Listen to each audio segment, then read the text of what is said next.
Hello नमस्ते श्री स्वामी समर्थ सर्वांना। मी स्वाती पवार माझ्या YouTube चॅनलवरती आणि नवीन एका व्हिडिओमध्ये तुमचं खूप मनापासून स्वागत करते। कशा आहात तुम्ही सर्वजण? तर खूप दिवस झाले आपल्या रंगोली मॅटचे व्हिडिओज म्हणजे तुम्हाला वाटत असेल की का बंद केले वगैरे, तर तसं काही नाहीये। म्हणजे माझं वेगळंच सगळं कामाचं म्हणजे तुम्हाला माहितीच आहे ना। आता दसरा येतोय, नवरात्र आहे, नवरात्रच्या आधी मग म्हटलं घर साफसफाईला थोडेच दिवस उरतात। युट्यूबला पण वेळ द्यायला पाहिजे अर्थात, ते पण महत्वाचं आहे। आणि तुम्हाला नवीन डिझाईन पण दाखवायला पाहिजे, ते पण खूप महत्वाचं आहे। म्हणजे तुम्ही वाट बघत असता की आता काय बनवतात, आता ताई काय बनवताय वगैरे, तुम्ही छान असा रिस्पॉन्स देता माझ्या बाकीच्या व्हिडिओजला। तर चला मी तुम्हाला म्हणजे नवीन नाही, रेग्युलरच डिझाईन आहे तर मी बनवते, तर तीच तुम्हाला दाखवते। म्हणजे असं नाही की मी तुम्हाला फक्त दाखवण्यासाठी बनवते, त्याच्याने काय होणार आहे, माझं नुकसान होतंय। हो, युट्यूबला व्हिडिओज माझे पळतात, मला चॅनल ग्रो करायचं आहे, ती वेगळी गोष्ट आहे। आणि जर मी अशा खूप सारे डिझाईन्स बनवून ठेवल्या तर माझ्या शॉपमध्ये विकल्या पण जाणार आहेत। पण काय होतं, आपल्या मनाची डिझाईन विकणं आणि समोरच्याला आवडत असतं वेगळं, असं कधी कधी होतं। तर त्याच्यासाठी पण मग मला आता सध्या जे डिझाईन द्यायची आहे समोर त्याप्रमाणेच मी बनवणार आहे, तर तीच तुमच्यासोबत शेअर करावं असं म्हटलं। चला ती रेडी तर झालीच आहे, ऑलमोस्ट जवळपास सगळी रेडी झाली आहे, पण थोडीशी म्हटलं ते थोडीशीच तुम्हाला दाखवते। आता तुम्हाला तर माहितीच आहे कसं बनवतात, काय काय लागतं। आणि हो, आता मी असं ठरवलंय की म्हटलं चला 1 मीटर कपडा, जो मी तुम्हाला नेहमी बोलते की हा जेंट्स लोकांचे जे शर्ट असतात, शर्ट म्हणजे रेडीमेड ते शर्ट पीस येऊन ते शिवून घेतात, ते कडक कापड असतं, ते आपण यूज करू शकतो। त्याप्रमाणेच म्हटलं एक दिवस जाऊन आपण 1 मीटर घ्यावं आणि कडक मध्ये आणि त्याच्यावर बनवून दाखवावं। कारण की कॅनव्हास आणि त्याच्यामध्ये जवळपास म्हणजे एवढा पण काही फरक नाहीये, ठीक आहे।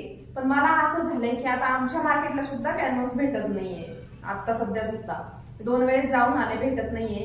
रेक्झिन वरती तर खूप महाग आहे रेक्झिन, मला नाही वाटत की समोरून एवढे पैसे येतील, म्हणून मी रेक्झिन वरती देत नाहीये। असं कुणाचं जर कोणी बोलले रेक्झिन वरती करून द्या तर देऊ, काही हरकत नाही।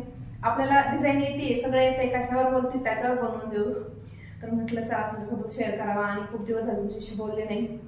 तर तुम्ही दिवाळी दसरा आलाय, तुम्ही तोरण वगैरे बनवायला चालू करा पटापट। म्हणजे सध्या शिकणं आणि विकणं दोन्ही होऊन जातं, तर शिकून पण होतं आणि विकायला पण म्हणजे विकलं जातं। तर तुम्ही सामान घ्या, बनवा, करा। माझा हाच एक बिझनेस नाहीये की म्हणजे मी तेच करावं म्हणून मग काय तुम्हाला वेळ भेटत नाही। पण हा, जर बोललं ना आम्हाला हे पाहिजे ताई बनवून द्या, तर मी लगेच 1-2 तासामध्ये बनवून देते। म्हणजे जसं ऑर्डर येईल तसं करते, आणि एवढा काही वेळ लागत नाही त्याला की 2 तास बसलं ना कंटिन्यू, कोणी उठवलंच नाही ना, ती पूर्ण एवढी मोठी मॅट आपल्याच्याने तयार होती। तर एवढं काही अवघड नाहीये। तर दसरा दिवाळी आली आहे, आपलं धुणं भांड्याचं काम उरकलं की आपण हे बनवायला घ्यायचं। धुणं भांडे आपले सध्या चालू आहे, माझं पण तोच प्रोग्राम चालू होता, धुणं भांडे म्हणजे धुणं तर अजून मी धुतलंच नाहीये, वातावरण किती खराब आहे त्याच्यासाठी। तर मग त्याच्यामध्ये मी बिझी होते थोडीशी, तर म्हटलं चला आता एक व्हिडिओ बनवून टाकावं, खूपच दिवस झाले टाकला नाही। तर चला तुम्हाला दाखवते कशी बनवली, आणि मला कमेंट करून सांगा कसं बनवलंय। आणि ह्यावेळेस मी जरा वेगळ्या पद्धतीने ते उलन भरणार आहे, तर ते तुम्हाला तुमच्यासोबत शेअर करते, ते तुम्हाला दाखवते, तुम्ही तसं भरू शकता। तर चला। तर इथे ना मी आधीच करून घेतलं हे प्रॉपर असं, आणि बेडशीटवरच करते मी सध्या, कॅनव्हास मिळत नाही आहे मला पावसा पाण्यामुळे। मी पण मार्केटला जात नाही आहे, सेम जसं प्रत्येकाचं होतं आहे ना, सेम तसंच माझं व्हायला लागलं आहे। आणि जाणून बुजून जरी गेलं ना मार्केटला, तर इथून नाही म्हटलं तरी 20 मिनटं लागतात। म्हणजे अहिल्यानगरमध्ये मार्केटपासून मी बरीच लांब राहते त्यासाठी। तर मग म्हटलं जाऊ दे, म्हटलं सध्या याच्यावरच करूया, आणि व्हिडिओ पण होतोय, आणि खरंच हे पण घेतात लोक आमच्या इकडे, हे पण सुंदर दिसतं, आणि कपडाच आहे, कॅनव्हाससारखाच कपडा आहे। तर म्हटलं चला तुमच्यासोबत व्हिडिओ शेअर करते आणि तुम्हाला दाखवते। तर मला हे बोलायचं होतं की खूप जणांचे असे म्हणजे कमेंट्स असतात की ताई आमचा ग्लू म्हणजे निघून येतो। तर मला एकच बोलायचं आहे, म्हणजे एक जणाने कमेंट केली तर त्याला खूप जणांनी लाईक केलं की हां बाबा, प्रत्येक जणाचा तोच प्रॉब्लेम होतो, त्याचा असा अर्थ होतो। तर ठीक आहे, काय प्रॉब्लेम नाही, मी आज तुम्हाला सांगते, आज डिझाईन पण पहा असं, आणि हे पण बोलते तुमच्याशी, तुम्हाला शेअर करते थोडंसं। हे पहा, हे काम आहे ना एकदम ग्लूगन आहे ना, हॉट म्हणजे एकदम गरम गरम पाहिजे, ती जराही कुठे बंद पडली नाही पाहिजे। म्हणजे काय होतं माहिती का, मेणबत्तीचा कसा प्रकार असतो तसं गोठल्या जातं, तसंच हे असतं। हे जे स्टिक आहे ना आतमध्ये आपण टाकतो ग्लूगनमध्ये, तर ती स्टिक आहे ना जर बंद केलं ना ती गोठल्या जाती, ठीक आहे, थंड पडती, गार होती, निब्बर होती. तर त्याच्यामधून ज्या गिठोळ्या अशा बाहेर येतात ना, त्यामुळे ना ते व्यवस्थित चिकटले जात नाही. हे एक कारण आहे जे माझ्यासोबत पण होतं, ठीक आहे. आता दुसरं कारण मी तुम्हाला सांगते की जेव्हा आपण काम करतो ना, तर तेव्हा हे बघा, आता मला एवढं येतं तरीसुद्धा मी खूप असा गोल ग्लूगननी पूर्ण ग्लू पसरून घेत नाही. हाफमध्ये घेते, जेवढं शक्य होईल तेवढं. हे बघा, वरती फॅन चालू असन तरी सुकल्या जातं. मी बिना फॅनचं सुद्धा बिना फॅनचंच करते, मी तर फॅन लावतच नाही. फॅन लावला ना की सगळं सुकून जातं ते.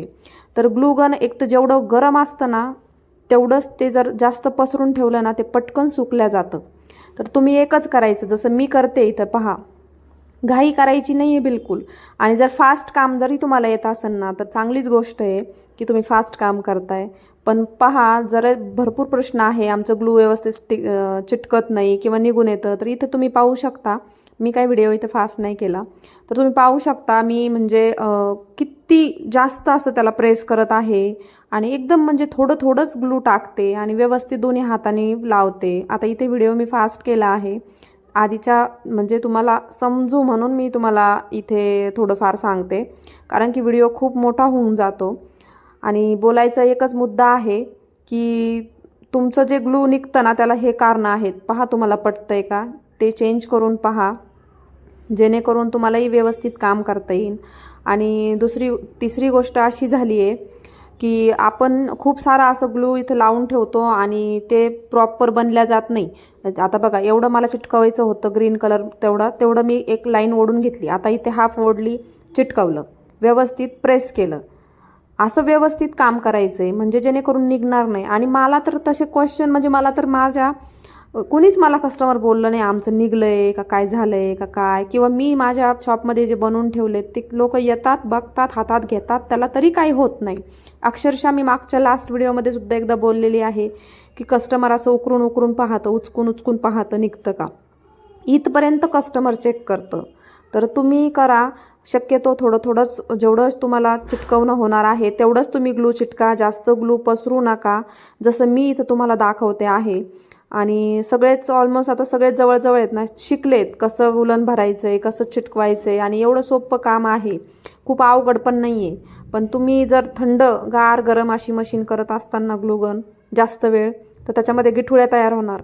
तुम्ही काय करायचं आहे, एकतर तुम्हाला जेवढं काम करायचं शक्य आहे ना तेवढ्या स्पीडमध्ये करा.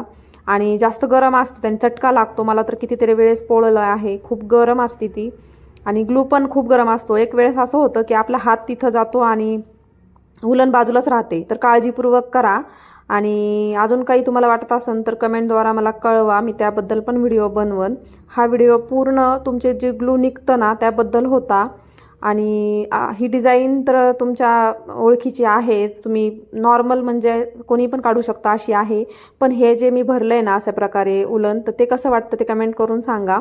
आणि अजून तुम्हाला म्हणजे त्याबद्दल काही क्वेश्चन असतील, काय असतील, तर तसा व्हिडिओ बनवायला सांगा, त्याप्रमाणे मी तुम्हाला व्हिडिओ बनवून देईन. म्हणजे इन्फॉर्मेशनचा म्हणा किंवा अजून कशाचा म्हणा, जी अडचण येईल ना तुम्हाला व्हिडिओबाबत ते. तर चला नेक्स्ट व्हिडिओमध्ये भेटू, तोपर्यंत बाय बाय.